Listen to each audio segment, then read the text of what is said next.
Disclaimer: not all the photos you see in this video are actual images of Nieves Fernandez. Some visuals were recreated or generated to help you picture her story better, especially since only a few real photos of her exist. We made sure the story stays accurate and true to history. She wasn't a soldier, she wasn't trained for war, she was a teacher. But when the Japanese invaded Leyte during World War II, Nieves Fernandez refused to stay silent. She picked up a bolo, built her own weapons from scraps, and led more than 100 men into the jungles to fight back. Her enemies feared her. Her people revered her. This is the true story of Nieves Fernandez, the Filipina Rambo, who turned fear into resistance. Before the war, Nieves lived a quiet, simple life in Tacloban.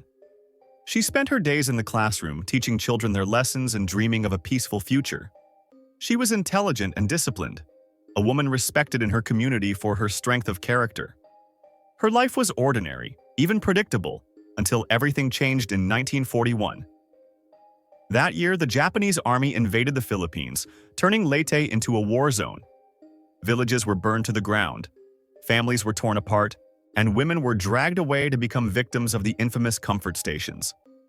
In those days of fear and chaos, most people hid, hoping simply to survive. But Nieves was not like most people. She made a choice that would turn her into a legend.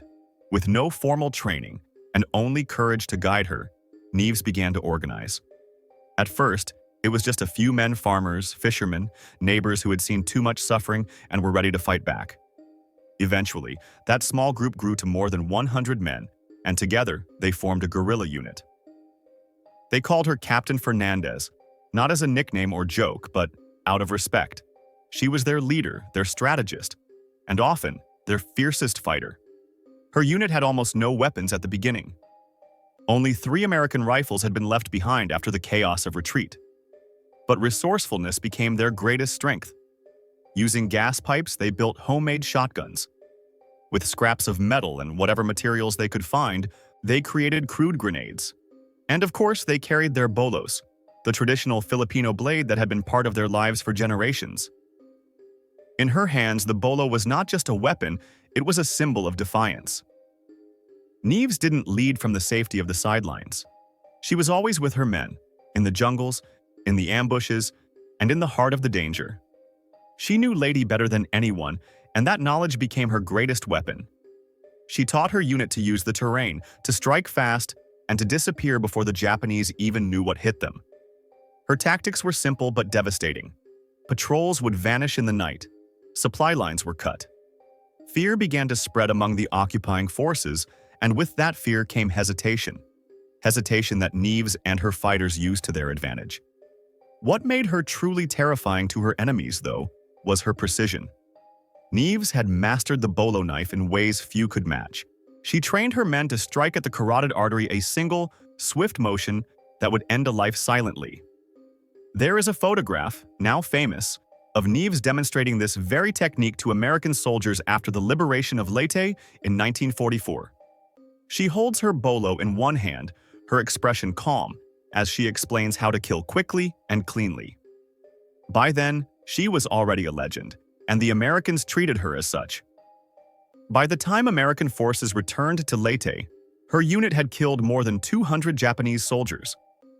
For a small guerrilla group with almost no resources, this was an extraordinary achievement. But for Nieves, it was never about the numbers. It was about survival. Every patrol they eliminated meant fewer soldiers terrorizing the villages. Every ambush they pulled off gave hope to the people living under occupation. The Japanese, realizing how dangerous she was, placed a bounty of 10,000 pesos on her head. It was a staggering amount at the time, enough to tempt anyone desperate for money. But no one turned her in. Her community protected her, hiding her when the danger grew too close, warning her when patrols were nearby. She had become more than a leader. She was a symbol of resistance, someone people believed in when hope was scarce. Nieves bore the marks of her battles. At one point, she was shot in the right forearm during a skirmish. The wound left her with a permanent scar, a constant reminder of the risks she took and the lives she saved. But even as the danger grew, she never stopped fighting. She kept moving through the jungles with her men, planning ambushes, training new recruits, and ensuring that the Japanese never felt safe on her island. But what truly set Nieves apart was that her bravery was matched by her compassion. She didn't fight for glory or recognition. She fought for her people. When prisoners of war were captured by the Japanese, Nieves and her unit risked their lives to rescue them. When women were taken as comfort slaves, she sheltered them, finding ways to help them escape or hide until it was safe. She saw the war not just as a battle for territory, but as a fight for the dignity and survival of her community. When the war finally ended in 1945, Nieves was recognized for her service and honorably discharged as a sergeant under the 95th Infantry Command. But unlike many wartime heroes who sought fame or power after the fighting was over, Nieves returned quietly to civilian life. She went back to Tacloban, back to her community, and lived the rest of her life far from the spotlight. She never chased the recognition she deserved. To her, what she did during the war wasn't about heroism. It was about doing what was right. In the years that followed, the details of her story began to fade from public memory. There are few records of her life after the war. Some say she lived well into her 90s, carrying with her the memories of a time when every day was a fight for survival. But even in her quiet years, her legend lived on in the whispers of those who remembered the fearless woman who once fought the Japanese in the jungles of Leyte. Today, her name lives on in Tacloban, where a ward in the Eastern Visayas Medical Center is named after her. It is a small gesture, a quiet acknowledgement of a woman whose courage helped keep her community alive. But for many Filipinos, especially the younger generations, her story remains largely unknown. She is not as widely remembered as other heroes of the Second World War, even though her bravery and leadership were extraordinary. Calling her the Filipina Rambo is a way to capture attention, to spark curiosity.